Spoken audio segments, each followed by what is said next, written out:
गोरका की बात कर रहे हैं हम, गोरका में ही आक्रोश है उनके खिलाफ, इसको आप कैसे अटल जी ने तो अपने कार्यकाल में महेशपुर निवासी दिनकर झा जी को आपके जाति सूचक शब्द के साथ बाबा कहते हुए, ब्राह्मण कहते हुए मां लगा के गाली दिया। ये मैं नहीं, उनका बयान है हमारे पास। हमारे पिताजी की लड़ाई पदाधिकारी प्रशासन से थी, जिस जो हमारे आम जनता की, गरीब की सुनवाई नहीं करते थे। मोदी जी का रैली होने वाला है, सोशल मीडिया से पता चल रहा है, क्या लगता है इससे कुछ असर पड़ेगा? देखिए, वो है रजनीश भारती। रजनीश भारती के आने से इस चुनाव में क्या असर पड़ रहा है, क्योंकि क्षेत्रों से लोगों का आवाज़ आ रहा है, चौक चौराहों पे आवाज़ आ रहा है कि नमस्कार, आप जानकारी के पेज पे हैं। मेरा नाम हिमांशु राज। हमारे साथ बात करने के लिए अभी मौजूद हैं गोड्डा के कद्दावर नेता संजय यादव जी के सुपुत्र रजनीश जी। और बता दें, रजनीश जी पिछले कुछ सालों में एक अलग पहचान बनाए क्षेत्र में। जिस तरीके से उन्होंने क्षेत्र में आके अपनी पहचान बनाया है और लोगों के बीच गए हैं, लोगों के दुख दर्द को समझा है, वो अपने आप में अलग है। बाकी वो हमसे बात करने के लिए मौजूद हैं, क्या कुछ है हम बात कराते हैं। स्वागत है आपका रजनीश जी। धन्यवाद। और छठ पूजा तो आपको बताइए, पूरी टीम को आपकी बनाइए। आज 7 तारीख हो चुकी है, वोटिंग 20 तारीख को होना है। क्या माहौल है चुनाव का? बिल्कुल, बहुत बढ़िया माहौल है, एक तरफा माहौल है इस बार तो। आप देख सकते हैं कि जिस तरह से हमारे लोग, मतलब जो कैडर हैं, कैडर के लोग, पार्टी के लोग, गठबंधन के लोग और खास करके गोड्डा विधानसभा की जो देवतुल्य जनता परिवर्तन के मूड में है। आज परिणाम स्वरूप ये निकल रहा है कि हम लोग खबर के माध्यम से देख रहे हैं कि यहाँ पे मोदी जी को आना पड़ रहा है प्रचार करने। तो आप समझ सकते हैं कि क्या माहौल है, क्या पक्ष में रुझान है। देखिए, एक बात तो तय है, क्योंकि जब से झारखंड अलग हुई है 2005 के बाद से ही राजद झारखंड में बहुत मजबूत पार्टी हुई करती है, और अभी भी गोड्डा विधानसभा में वो मजबूती से लड़ती आ रही है।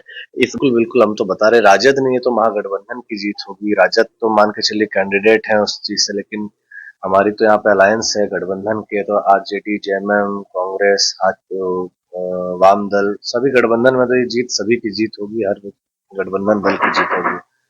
अभी आपने भाजपा के मैनिफेस्टो को देखा, और जो है 500 रुपए सिलेंडर, हेमंत सोरेन की सरकार यानी महागठबंधन की सरकार ने मैया सम्मान योजना में 2500 रुपया किया। उसके बाद बीजेपी ने भी 2100 रुपया कर दिया है। तो ये जो मतलब एक घोषणा पत्र में भी टक्कर चल रहा है, इसको लेके आप क्या देखते हैं?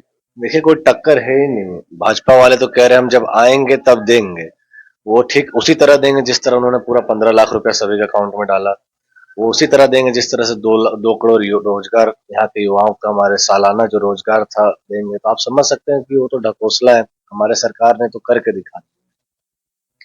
क्या लगता है अंतिम समय पे क्या हो जाएगा? मोदी जी का रैली होने वाला है, सोशल मीडिया से पता चल रहा है, क्या लगता है इससे कुछ असर पड़ेगा? देखिए, असर तो बिल्कुल ही नहीं पड़ेगा। कारण क्या है कि जब आप समझिए कि कैंडिडेट का ये हाल है कि यहाँ पे इस देश के शीर्ष पार्टी के शीर्ष नेता को आना पड़ जा रहा है, या फिर जो भी रहे, आए ना आए, आना पड़ जा रहा है। तो आप समझ सकते हैं कि कैंडिडेट का माहौल क्या है। कोई भी आ जाए इस बार, मोदी जी आए, योगी जी आए, जो भी आ सकते हैं, जितने भी नेता हैं, हर राज्य के मुख्यमंत्री अपना बुला लें, जितने भी शीर्ष नेता है बुला लें, लेकिन चुनाव इस बार हम लोग अच्छे वोट से जीतेंगे। और हमें तो लगता है कि मोदी जी हमारे प्रचार करने आ रहे हैं, जिस तरह से हम लोग माहौल देख रहे हैं। अब बिहार के नेता प्रतिपक्ष तेजस्वी यादव जी भी आए थे, और भीड़ में काफी भीड़ देखी गई थी, लोगों का रुझान जबरदस्त था। उसके बाद क्या कुछ चेंजेस आई है आपके क्षेत्र में, क्या महसूस किया है आप लोगों ने? बिल्कुल, देखिए कि बिहार के नेता प्रतिपक्ष तेजस्वी यादव जी के साथ इस राज्य के यशस्वी मुख्यमंत्री हेमंत सोरेन जी भी आए थे। तो आप मैसेज इससे समझ जाइए कि एक नामांकन जैसी छोटी सभा में अगर दो दो राज्य के मुख्यमंत्री, उप मुख्यमंत्री आ जा रहे हैं, स्टेज शेयर कर ले रहे हैं, आप समझ सकते हैं कि लोग कितने सेंसिटिव हैं इस सीट को लेके। और उन्हें भी जानकारी कि ये सीट जीत रहे हैं। और मुख्यमंत्री साहब हेमंत सोरेन जी ने तो हमारे पिताजी को ये भी कह के गए कि भैया अगर आप 10,000 कम वोटों से जीत के आइएगा तो हम नहीं समझेंगे आप जीते हैं। तो हमारा प्रयास है कि 10,000, 15,000, 20,000 वोटों से चुनाव जीते।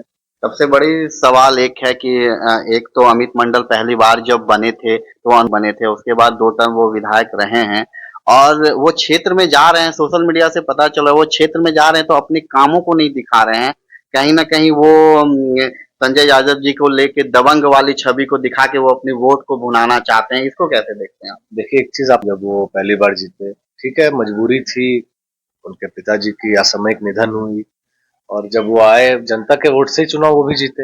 हमें भी उस समय पिताजी को 55,000 वोट आया था। दूसरी चीज, जो हमारे जो छवि वो भुनाने में लगे हुए हैं, देखिए कोई अगर विकास का काम किए रहते, उनके पास विकास का मुद्दा रहता, लोगों के बीच सुख दुख में रहने का मुद्दा रहता, उनके विपत्ति में रहते, तो आज ये सब समय उनको देखना ही नहीं पड़ता। आप बताइए, हमारे पिताजी का एक पुराना पुराना वीडियो जो हमारे जो डीडीसी साहब के साथ हमारे पिताजी की झड़प हुई थी, वो सब वीडियो सोशल मीडिया ग्रुप में, फेसबुक में, जहां जहां भी सोशल मीडिया साइट है उस पर चलाया जा रहा है, ताकि लोग के मन में डाला जाए कि ये वही दौर है, ये वही चीज है। को लेकर हम बताना चाह रहे हैं कि देखिए, वो हमारे पिताजी की लड़ाई किसी व्यक्ति विशेष या जाति विशेष से नहीं थी।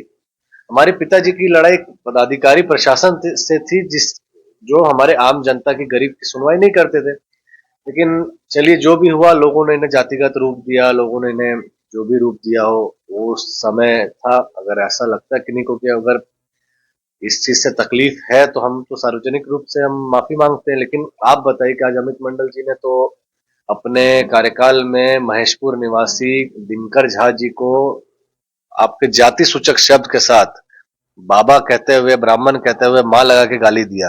ये मैं नहीं, उनका बयान है हमारे पास। कहते हुए उनके साथ मारपीट किया, उनके लोगों ने मारपीट किया। तो क्या ये दबंगई, गुंडागर्दी नहीं है? क्योंकि देखिए, वो तो हमारे क्षेत्र के हैं। दिनकर झा जी महेशपुर के हैं, हमारे क्षेत्र के हैं, और हमारे क्षेत्र के लोग के साथ विधायक जी ने, अमित मंडल जी ने मारपीट किया, आरोप लगाया, मां लगा के गाली दिया। हमने ये, उनका जो सबूत है हमारे पास, वो कहता, आपको सबूत भी मैं आप कहोगे तो दे देंगे। तो आप बताइए, आज जो इन्होंने ये हमारे ऊपर मुद्दा उछालते हैं कि ये वैसे थे डीडीसी साहब के साथ, तो हम तो कहे हमारी लड़ाई पदाधिकारी या प्रशासन से थी, किसी जाति व्यक्ति विशेष से नहीं थी। लेकिन वो तो जाति विशेष से लड़ाई कर रहे हैं।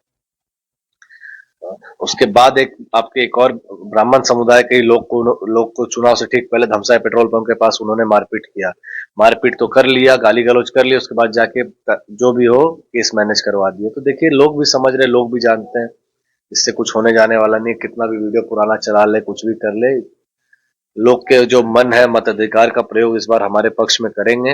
और आपको मैं ये भी बता देता हूँ, जिस समाज को भड़काने का प्रयास कर रहे हैं, आज वो समाज के लोग उनसे ज्यादा हमें वोट करेंगे, ये भी जान लीजिए। एक कहावत है, चिराग तले अंधेरा। मतलब वो जिस गांव से आते हैं, और अभी देखने में आ रहा है कि उस गांव में ही लोगों का आक्रोश है अमित मंडल के खिलाफ, यानी कि कोरका की बात कर रहे हैं हम। कोरका में ही आक्रोश है उनके खिलाफ। इसको आप कैसे देखते हैं? देखिए, पहली चीज तो हम ये बता दे रहे हैं कि उसी कोरका गांव में आज मैं ये नहीं कह रहा हूँ कि लोग हमारे पक्ष में आ रहे हैं। अगर वो लोगों के बीच सुख दुख में रहते, विकास का काम किए रहते, तो आज ये दिन देखना नहीं पड़ता उनको। ये तो समझिए कि तो उनका गांव है, तो काफी लोग डर के भी सामने नहीं आ रहे। लेकिन आप ये याद रखिए, जिस दिन वोट निकलेगा, गिनती होगा, आप देखिएगा, उसी कोरका गांव से हम लोग लीड करेंगे। 20 तारीख को वोटिंग होने वाली है। प्रचार एक दिन पहले बंद हो जाएगा। बहुत महज कम दिन बचा है। तो मतलब वोटरों का कैसा रुझान है? बिल्कुल पक्ष में है, आप समझिए, हम तो आश्वस्त हैं। और देखिए, हम तो बता रहे हैं कि पहली बार ऐसा चुनाव हो रहा है जिसमें हम लोगों को कुछ ऐसा डर भी नहीं लग रहा है कि, क्योंकि हम लोग आश्वस्त हैं, हमारे लोग आश्वस्त हैं, सभी लोग एकदम हाईटेक रूप से काम कर रहे हैं क्षेत्र में, एक एक चीज पे, एक एक चीजों पे पैनी नजर रख रहे हैं।